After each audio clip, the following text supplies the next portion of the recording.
Presidente de esquerda do México luta para realizar programa de reforma sob desconfiança do mercado e pressão de Donald Trump. A eleição de Andrés Manuel López Obrador, com maioria absoluta em 1º de julho do ano passado, deveria ser o início de reformas radicais, especialmente depois que seus partidários conquistaram maioria absoluta nas duas casas do Congresso do México. López Obrador, também conhecido como AMLO, prometeu realizar a quarta grande transformação da história do México. Depois da independência, da reforma, uma série de mudanças liberais feitas pelo presidente Benito Juárez no século XIX e da Revolução Mexicana de 1910. Mas, desde a posse em dezembro, o novo presidente luta para cumprir as promessas da campanha, que incluem o combate à corrupção e à desigualdade social e o fim da guerra contra as drogas deflagrada em 2006 pelo então presidente Felipe Calderón. O maior fantasma é o presidente dos Estados Unidos, Donald Trump. Depois de negociar um acordo de livre comércio um novo acordo de livre comércio da América do Norte com o México e o Canadá, Trump ameaçou impor tarifas sobre todas as exportações mexicanas para os Estados Unidos se o México não combater a imigração ilegal rumo aos Estados Unidos. Como a maioria dos imigrantes hoje vem da América Central e não tem interesse em ficar no México, Trump encurralou López Obrador. AMLO não tem margem de manobra. Os Estados Unidos compram 80% das exportações mexicanas. O México depende do grande irmão do Norte. O presidente mexicano mandou 6.000 soldados da Guarda Nacional para a fronteira sul com a Guatemala, mas não tem garantia nenhuma de que Trump não volte a atacar por oportunismo político numa jogada eleitoreira. Afinal, Trump lançou a candidatura à Casa Branca em junho de 2016, acusando os mexicanos de serem assassinos, estupradores e traficantes. Durante a campanha eleitoral, o atual presidente americano prometeu construir um muro na fronteira com o México e afirmou que o México pagaria pelo muro. Chegou a ser xingado com palavrões pelo ex-presidente mexicano Vicente Fox. A guerra contra as drogas não diminuiu o tráfico para os Estados Unidos nem a violência no México. O total de mortes atribuídas às máfias do crime organizado entre 2007 e 2018 foi de 115 mil pessoas. Mais de 12 mil traficantes foram mortos e 8.500 condenados.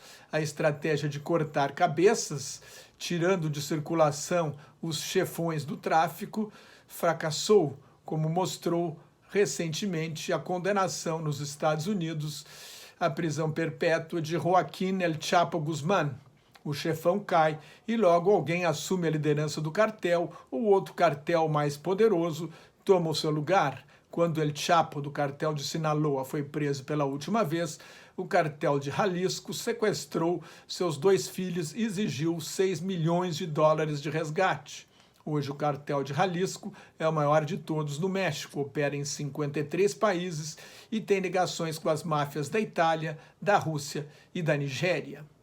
Em relação às drogas, López Obrador prometeu legalizar todas. AMLO quer usar uma ajuda de $3 bilhões, cerca de 11 bilhões e 400 milhões de reais, dada pelos Estados Unidos, para combater o tráfico num programa de desenvolvimento, em vez de combater o tráfico ou provocar o desenvolvimento. Até agora, AMLO não conseguiu reduzir o índice de homicídios do México, que é 2 vezes maior do que a taxa considerada civilizada, mas é menor que a do Brasil, que está 2,5 vezes acima do limite civilizado. 7 meses depois da posse, o presidente mexicano mantém alta popularidade, tem o apoio, dependendo da pesquisa, de 62% a 74% dos mexicanos, especialmente por prometer reduzir a desigualdade social.